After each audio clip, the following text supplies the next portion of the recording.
Um prejuízo muita vez fatal à infância, um crime, diremos nós altamente, introduziu-se no Brasil, porque não é ele de origem brasileira. É o que leva as mães a negarem, por miseráveis considerações mundanas, seu seio aos seus recém-nascidos. Nada nos parece tão revoltante como ver uma mãe, sem causa justificada pela natureza, consentir que seu filho se alimente em seio estranho.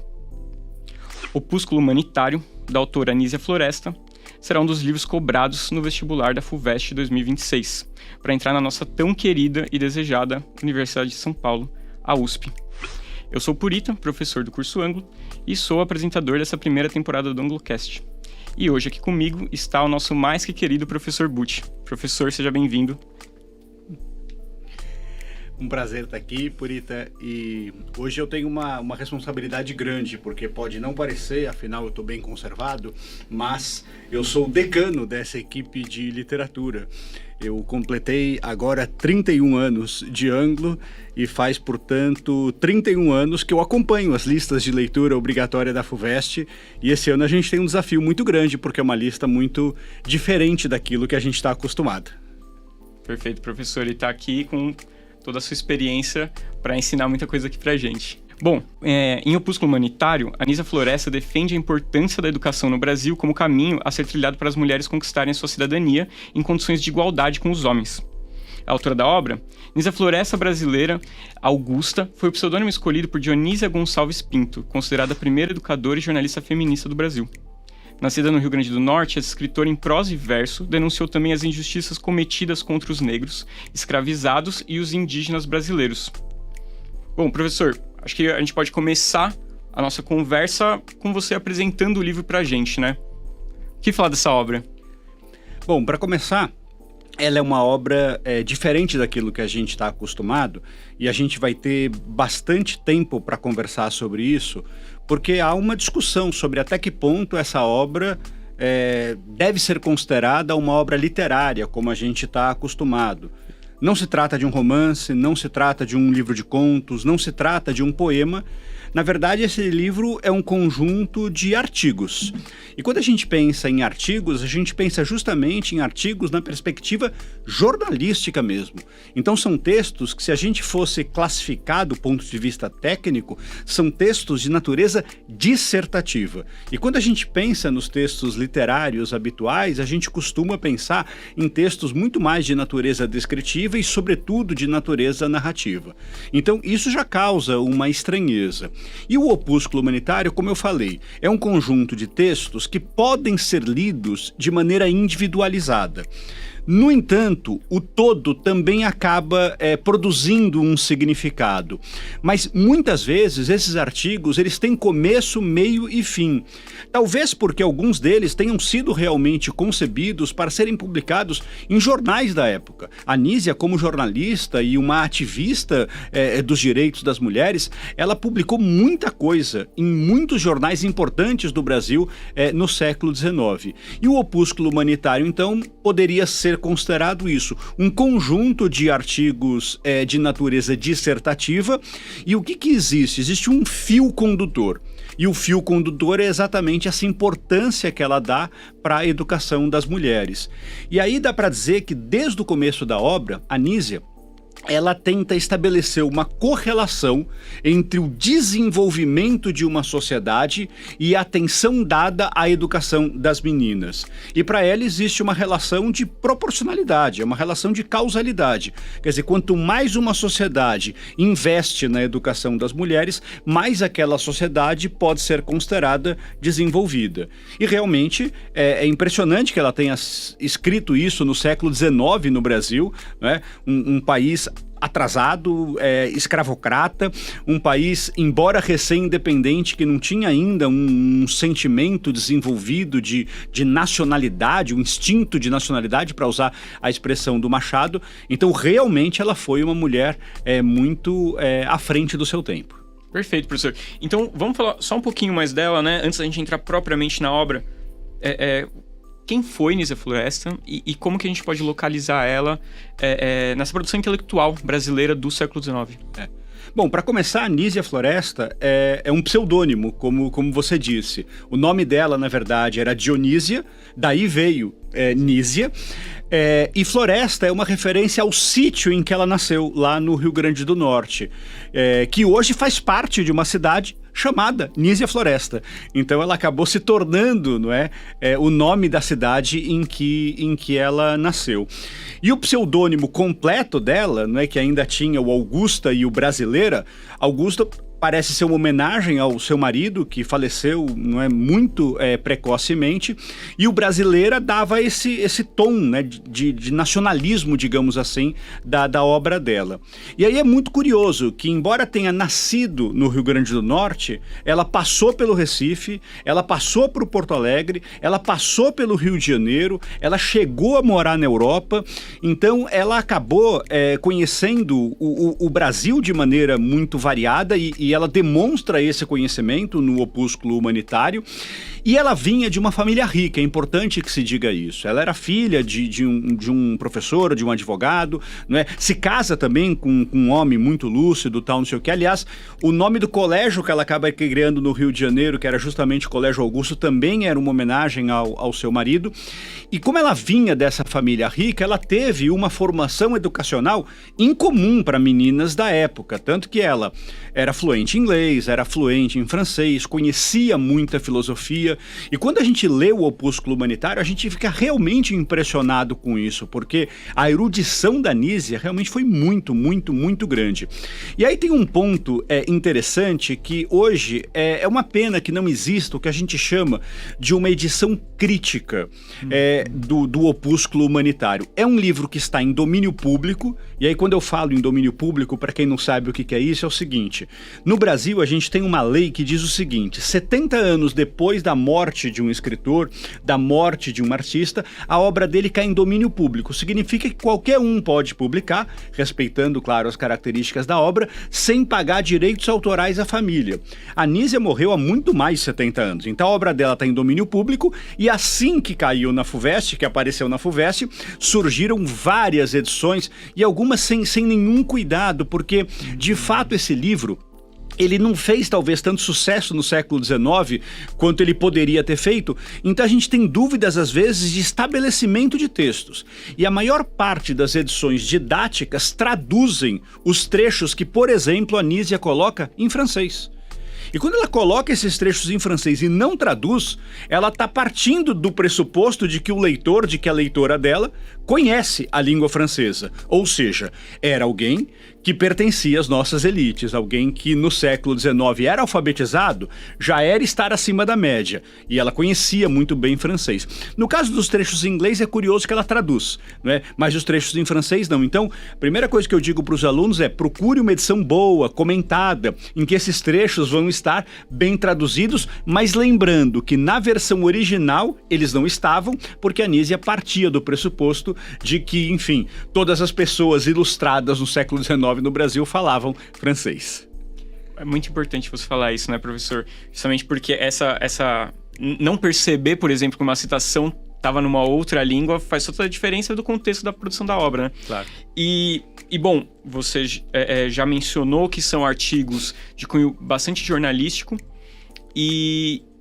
mas também falou, bom, essa obra acabou de aparecer ali na lista de leituras obrigatórias da FUVEST, que a gente normalmente pensa numa lista literária, né? Então a pergunta que eu acho que vem não só a mim, mas muito do pessoal que está acompanhando a gente, essa obra pode ser considerada literária? Então, eu confesso que quando eu fui escrever a análise para o Ângulo, eu quis encontrar mais elementos literários no Opúsculo Humanitário do que eu encontrei. Mas hoje eu devo dizer, não, essa obra não é uma obra literária. E nesse caso, a FUVEST talvez esteja inaugurando uma nova tradição. A Unicamp faz algum tempo já que tem cobrado na sua lista obras que não são consideradas literárias. Obras, enfim, de natureza um pouco mais técnica, obras, enfim, de teoria literária às vezes. Bom, a carta do Pero Vaz de Caminha já apareceu na lista da Unicamp. A FUVEST nunca tinha feito uma coisa parecida. E aí isso causa uma certa estranheza, por quê? Porque a Nísia, ela foi uma autora, Purita, que a gente chama de uma autora polígrafa. O que significa dizer isso? Significa que ela escreveu muita coisa na vida e em muitos gêneros diferentes. Ela escreveu poemas, ela escreveu romances. Então a banca poderia ter escolhido uma obra literária clássica da Anísia. Então, ela é uma escritora de literatura também. Mas eles acabaram optando por uma obra que não é justamente uma obra literária. É óbvio que em alguns momentos ela usa uma linguagem que para nós até soa às vezes um pouco difícil, um pouco afetada demais. Mas como eu disse, ela estava conversando com pessoas que conheciam e dominavam aquela linguagem um pouco mais caracterizada por um excesso de formalidade. Mas de qualquer forma, mesmo que haja ali um ou outro elemento que a gente pode considerar literário, uma metáfora que ela usa aqui, uma construção apostrófica ali, como um todo, o livro não é literário, o livro não está no universo da ficção, e é um livro, principalmente, que não tem grande preocupação com o plano da expressão, como a gente diz, né? Na literatura, o plano da expressão, ele reforça o conteúdo. Não é o que acontece aqui. Aqui o mais importante realmente é o conteúdo. E aqui eu fico me perguntando, né? Poxa, por que a FUVEST fez isso? Eu não vejo problema nenhum que a FUVEST tivesse, por exemplo, uma lista de leituras obrigatórias para a prova de ciências humanas. Seria perfeitamente possível criar uma lista com obras de filosofia, de história, de sociologia, mas não existe essa lista. Eu diria que esse livro talvez coubesse muito mais numa discussão sociológica ou numa discussão histórica do que propriamente numa discussão literária. Agora, pensando um pouco na história dessa lista, a FUVEST tinha soltado uma lista para 2026 e no ano passado eles resolveram mudar de uma hora para outra para essa lista só com autoras. E isso foi feito de uma maneira muito rápida, muito assodada. Entre saiu uma reportagem dizendo que a FUVEST era o vestibular que menos contemplava escritoras, e sair essa nova lista foram apenas 10 dias, então eu acho que não houve tempo de reflexão. Tanto não houve que, poxa, nós tínhamos 2 autoras na lista do ano passado, que são a Ruth Guimarães e a Cecília Meirelles, que saíram da lista. Poxa, se já eram 2 mulheres, a gente não podia ter mexido só em 7 livros em vez de mexer nos 9? Então toda essa pressa me faz pensar no seguinte, uma lista só com mulheres não poderia deixar de contemplar a primeira feminista brasileira relevante, que é a Anísia Floresta. Então eu acho que foi muito mais colocar a Anísia na lista do que colocar o opúsculo humanitário. E aí, quando eles colocaram, talvez não deu para voltar atrás. Poxa, escolhemos uma obra que não é exatamente uma obra literária. Tanto que o Opúsculo Humanitário vai ficar 2 anos na lista e depois eles pretendem trocar por uma obra anterior da Anísia chamada Conselhos à Minha Filha, que também é um conjunto de artigos, mas tem uma parte de poemas. Então, quer dizer, Conselhos à Minha Filha vai estar mais dentro desse território da literatura. Então eu tenho dito para os alunos, e isso é uma insegurança com a qual a gente vai ter que conviver esse ano. Primeiro, a Anísia nunca apareceu no vestibular da FUVEST e até hoje a FUVEST nunca fez perguntas sobre uma obra que não fosse propriamente uma obra de literatura. Então o que pode vir? Será que pode vir uma questão, estabelecendo uma interdisciplinaridade, sei lá, com filosofia, com sociologia, com história? Eu acho que é uma coisa para o aluno pensar, principalmente na primeira fase, em que, como não existe mais a divisão explícita entre as matérias, eles podem usar um trecho da Anísia, de repente, para fazer questões que, na verdade, não seriam de linguagem, seriam de ciências humanas. Mas é uma hipótese que a gente está criando aqui, não é? A gente está um pouco no escuro em relação a isso. Perfeito. Nessa fase de transição, acho que o que a gente pode fazer é armar os nossos alunos e as nossas alunas com as possibilidades reais, né? Exato. Bom, então vamos falar propriamente da obra, né? Você já comentou dessa visão de uma proporção linear, digamos assim, entre o desenvolvimento da mulher em determinada nação e quanto essa nação é desenvolvida, né? E aí eu te pergunto, como que é a visão da Anísia em relação à educação das mulheres nas nações desenvolvidas, que ela chama de desenvolvidas, e no Brasil? Bom, o livro, nesse sentido, ele tem uma perspectiva que é uma perspectiva histórica e que mostra, eu acho que muito bem, a erudição da Anísia e o quanto que ela conhecia a história do Brasil e do mundo. Então, ela começa falando da importância da mulher nas sociedades da antiguidade, dá uma atenção ali para a Grécia, dá uma atenção ali para Roma. Mas a Nísia, e é importante que os alunos se lembrem disso, ela era muito católica. Então, quer dizer, ela não faz tantos elogios, às vezes, a essa antiguidade clássica, pensando que eram povos pagãos. Então, tem ali uma tentativa dela, não é, de mostrar que eles nunca chegariam ao grau de desenvolvimento que ela julga enfim, desejável, justamente porque não eram ainda nações cristãs. E depois ela passa a comentar, não é? Ela passa muito rápido pela Idade Média e passa a comentar qual era o estágio, não é, atual de educação das mulheres nas nações desenvolvidas. E ela toma como referência os Estados Unidos, ela toma como referência a Inglaterra, ela toma como referência a França e ela toma como referência a Alemanha.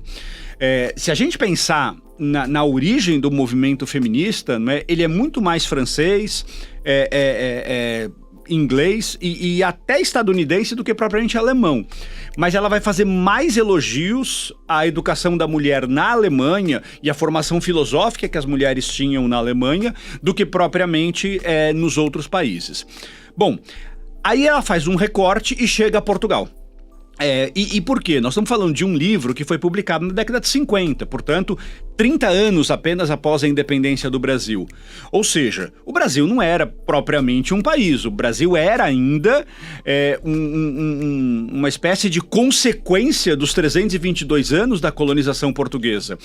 E aí ela mostra que em Portugal as mulheres nunca foram educadas como nessas outras nações. E parece que isso acabou afetando a maneira como as mulheres são justamente educadas no Brasil. Então, ela vai fazendo justamente essa transição histórica até chegar justamente ao quadro brasileiro. E aí ela já aponta um problema no quadro brasileiro que vem da nossa colonização portuguesa. E aí nós estamos falando de um país que assassinava índio, a gente está falando de um país que ainda era escravocrata em pleno século XIX e, portanto, um país completamente machista. As mulheres não tinham nenhum espaço na vida social e a Nísia, enfim, era uma exceção para isso. E aí o que acontece? A Nísia conhecia muito bem a educação brasileira porque ela era professora. Ela tinha um colégio de educação de mulheres no Rio de Janeiro, como eu falei, o Colégio Augusto. Então, ela não está falando de uma coisa que ela estudou, ela está falando de uma coisa que ela conhecia muito bem. E aí, quando ela mostra dados da educação brasileira, mostrando quem estava estudando em estabelecimentos de ensino regulares e tal, o número de mulheres que tinha acesso a essa educação era muito pequeno. E ele dizia, quando muito, o que interessa a mulher é aprender um pouco de piano, aprender um pouco de francês, aprender a costurar, ou seja, para que ela continue ocupando esse mesmo papel na sociedade sem nenhum tipo de autonomia. E ela acreditava que essa autonomia só podia ser conseguida por meio de uma educação profissional. E a gente não tinha ainda uma educação profissional no Brasil. Bom, a gente não tinha nem universidade no Brasil, né? A gente tinha alguns cursos superiores ainda espalhados. Universidade no Brasil é uma coisa só do século XX e a gente não estava nem perto de criar um curso de pedagogia. Então ela mostrava que justamente esse era um elemento que dificultava a vida das pessoas. E aí tem até um ponto curioso, que ela é uma defensora, olha que interessante, da educação domiciliar. Ela acreditava que o melhor lugar para educar uma menina era justamente dentro de casa, mas que as mães não tinham essa formação para isso. Daí que a escola era uma espécie de mal necessário. Mas ela fica na dúvida, porque às vezes as escolas eram de tão baixa qualidade que...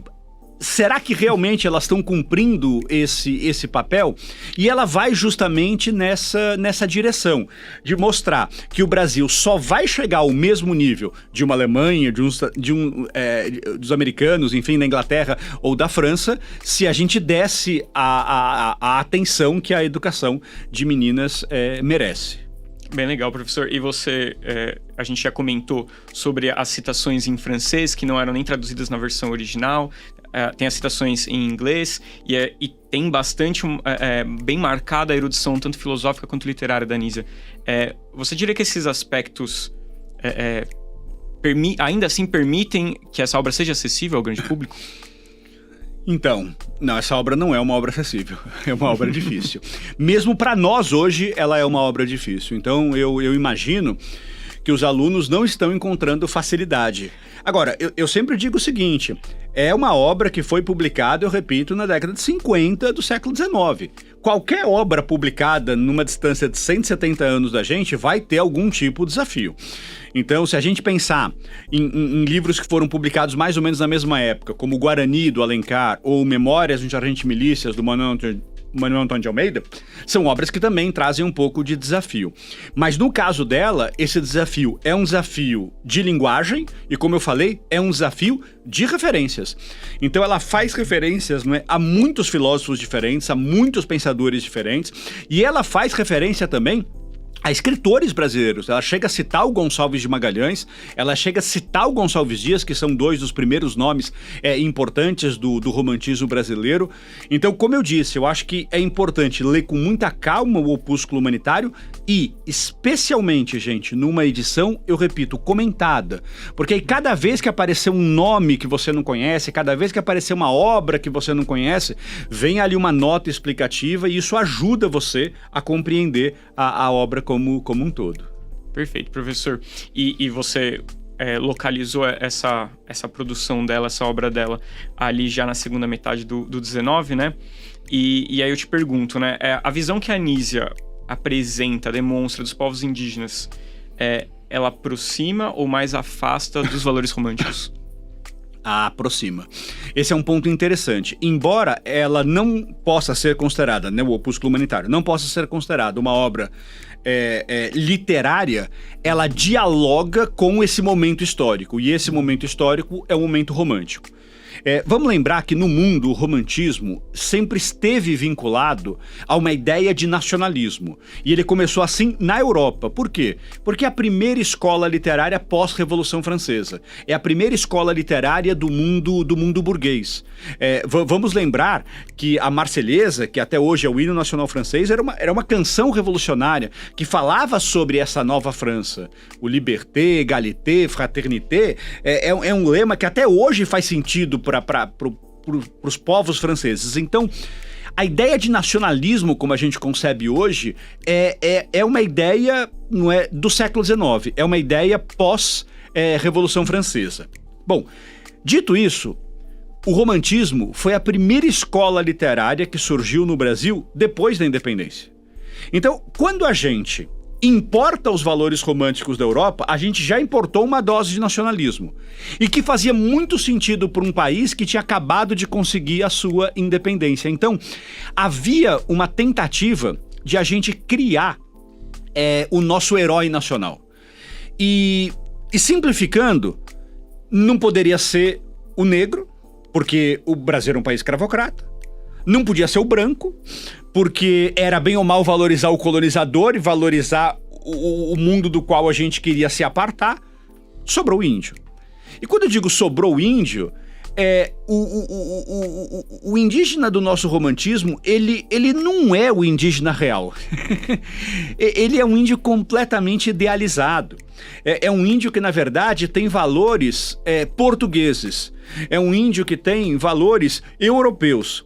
Então, quando a gente pega para ler o Alencar, quando a gente pega para ler o Gonçalves Dias, a gente percebe isso. A noção de bravura, a noção de heroísmo é uma noção europeia. E isso criou uma espécie de idealização da figura indígena, como se ele fosse símbolo de uma certa perfeição. Talvez a base filosófica para isso seja o Bom Selvagem do Rousseau mesmo. Então, se o homem é naturalmente bom e a sociedade o corrompe, o indígena brasileiro não passou ainda por esse tipo de problema. Então, quando a gente fala no indianismo da literatura brasileira, a gente está falando justamente nisso. E aí a Anísia claramente dialoga com esse indianismo. Mas claramente ela vai ter uma visão dos indígenas que é uma visão irreal. Que é uma visão, na verdade, idealizada. Que é uma versão que muitas vezes acaba sendo preconceituosa. Por quê? Porque não é o valor da cultura indígena. E ela, como católica, enfim, não é? Ela vai tentar sempre encontrar no indígena valores que ela considera valores cristãos. Como se dissesse, ó, embora não fossem cristãos, já estava ali de alguma forma uma moral cristã. Então eu fico pensando, esse é um tipo de questionamento interessante para a FUVEST fazer. Porque dá para fazer uma reflexão interessante de relacionar o opúsculo humanitário a outras produções da mesma época, estas sim literárias, e perceber a conexão entre elas. Aí a gente sempre diz, não é? A FUVEST não costuma fazer perguntas fora da lista. Mas ela pode fazer isso, ela pode pegar um livro da lista para dialogar com alguma outra coisa que não esteja na lista. Isso eles fazem até com uma certa frequência. Então esse pode ser um caminho de repente. Pegar um trecho do Gonçalves Dias, pegar um trecho do Alencar e tentar conectar com um fragmento do opúsculo humanitário. E aí eu já digo, em relação aos povos indígenas, existe muito mais aproximação do que distanciamento em relação a essas visões de mundo. Legal, professor. E você comentou na sua fala sobre essa visão idealizada da Anísia sobre os povos indígenas podia chegar... a gente podia dizer que é, inclusive, preconceituosa, né? E isso me puxa para uma outra pergunta que me vem bastante à mente, e acho que alguns alunos também têm essa inquietação, que é, a gente pode dizer que o Opúsculo Humanitário é uma obra racista? E por quê, né? Então... Ou tem passagens racistas para suavizar, né? Fala. Não, mas a gente tem que falar as coisas. É um livro racista. E é um livro racista por quê? Porque é um livro datado.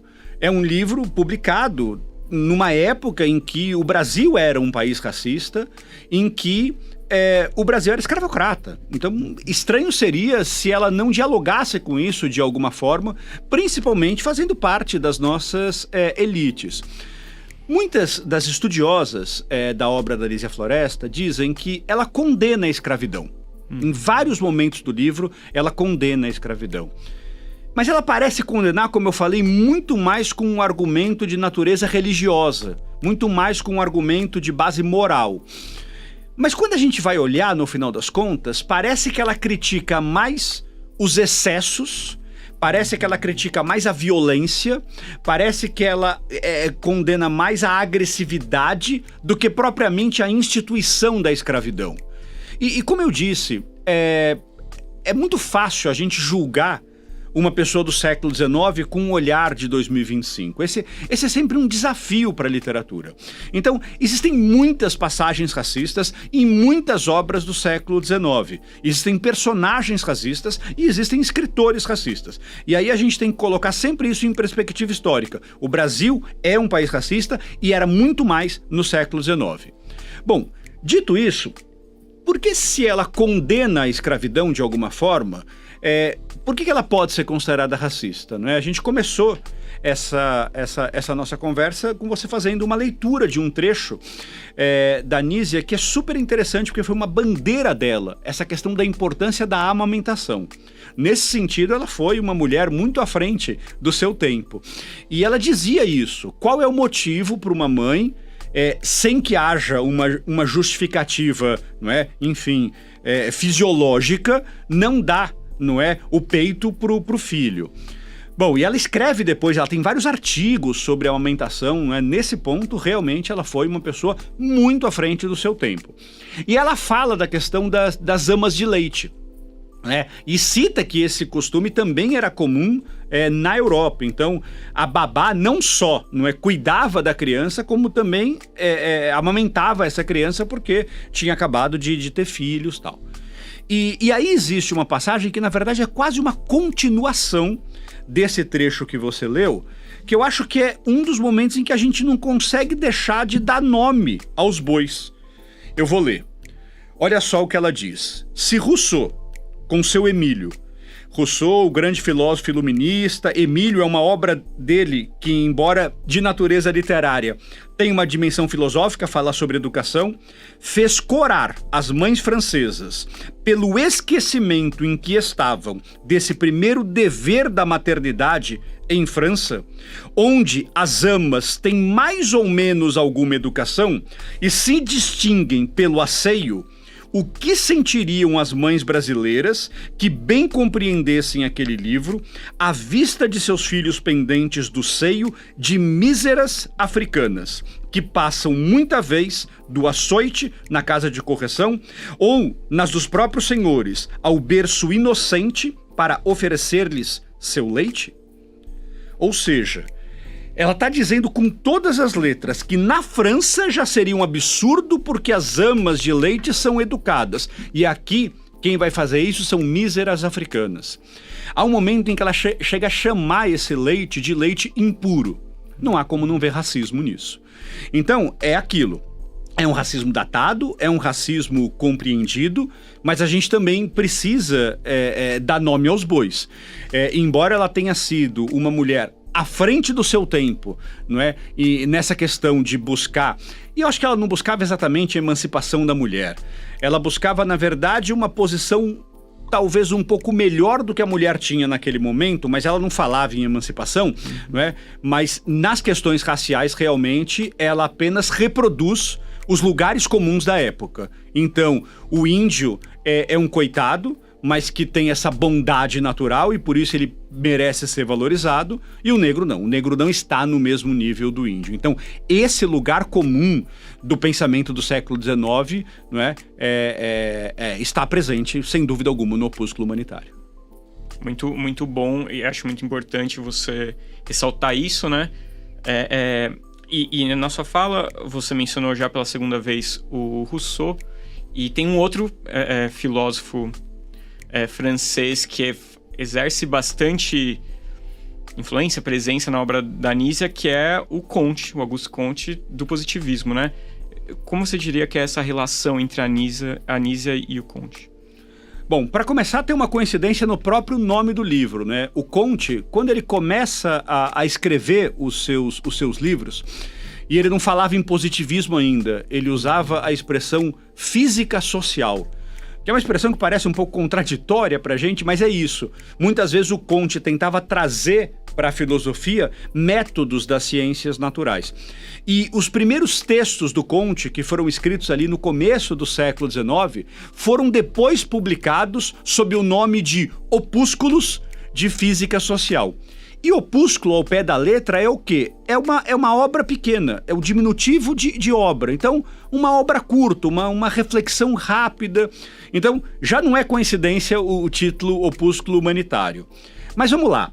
Anísia, ela teve um problema, não é, com a sua filha, para quem ela escreve o Conselhos à Minha Filha, e ela acabou tendo um acidente, caiu do cavalo e tal. E aí, para se recuperar, ela resolve passar uma temporada na Europa com ela. E ela vai para a Europa ali no final dos anos 40 e volta no começo dos anos 50. E quando ela vai para a Europa, ela assiste em Paris ao famoso curso do Augusto Comte, não é? O curso de História Geral da Humanidade. E aquilo influenciou muito o pensamento da Anísia Floresta. Na década de 50, o positivismo já estava um pouco mais consolidado, como praticamente um movimento de origem da sociologia moderna. E basicamente o que o Comte dizia? Ele dizia que a gente precisava abandonar as explicações não científicas para entender os fenômenos sociais. Então, nesse lado, realmente, muito da base da sociologia moderna começa ali no positivismo. E ele dizia que a filosofia do século XIX era negativa, estava na hora da filosofia ser positiva. E para isso ele entendia um equilíbrio entre a ordem e o progresso. Então, não é à toa que o lema da bandeira do Brasil é ordem e progresso, que é um lema positivista, e quando veio a proclamação da República do Brasil, aí já estamos falando de final do século XIX, o Comte já tinha morrido tudo, mas os ideais positivistas estavam, enfim, não é, cristalizados, enfim. E qual é a ideia dele? A ideia é mostrar que essas duas coisas precisavam andar em paralelo. Se você tem ordem, mas não tem progresso, você é um conservador. Se você tem progresso, mas não tem ordem, você é um revolucionário. O positivismo acreditava que a ordem levava justamente ao progresso. Agora, é curioso, né, que ele diga que o conservadorismo é ordem sem progresso, porque o positivismo acabou indo numa direção muito parecida com isso. E muitas vezes o discurso do Comte também é um discurso que tem um aspecto meio moralizante. Tanto que o positivismo deu origem a uma religião, que é a religião da humanidade, uma coisa meio contraditória, né? Uma base sociológica, filosófica virar religião, enfim. Mas acho que tem um ponto de contato que é muito forte. Quando o Comte falava sobre as relações familiares, o que ele dizia? Ele dizia que a importância da mulher é maior que a do homem. E aí a gente ouve isso e fala, caramba, no século XIX, não é? Um homem francês falar isso? E aí ele dizia, e por quê? Porque, na verdade, o homem é aquele que se preocupa na sociedade com as funções, digamos, intelectuais. Isso é o menos importante. O mais importante é a mulher, porque a mulher trata das questões morais. A mulher é a base das relações familiares. A mulher não é aquela que tem a relação mais forte com os filhos. E, portanto, a mulher é que está numa condição superior em relação ao homem. E aí a gente vê que de maneira muito criativa ele diz isso para que as coisas continuem a ser como elas sempre foram. Essa é a verdade. E a Anísia vai um pouco nessa direção. Por isso que, embora ela seja uma pensadora feminista, a gente não pode exigir dela, em 1850, que ela, enfim, fosse uma Simone de Beauvoir. Não tem como. Então, ela não vai falar, por exemplo, da importância das mulheres votarem. O movimento sufragista estava começando no mundo na época. Enfim, não passa nem perto da obra da Anísia essa discussão. E por quê? Porque ela estava falando, na verdade, que a mulher precisa ter condição de estudar para continuar a exercer melhor o papel que ela sempre exerceu. Então é como se o homem continuasse no ambiente público e a mulher continuasse no ambiente privado. Mas dentro da lógica positivista, esse papel da mulher é como se fosse mais importante.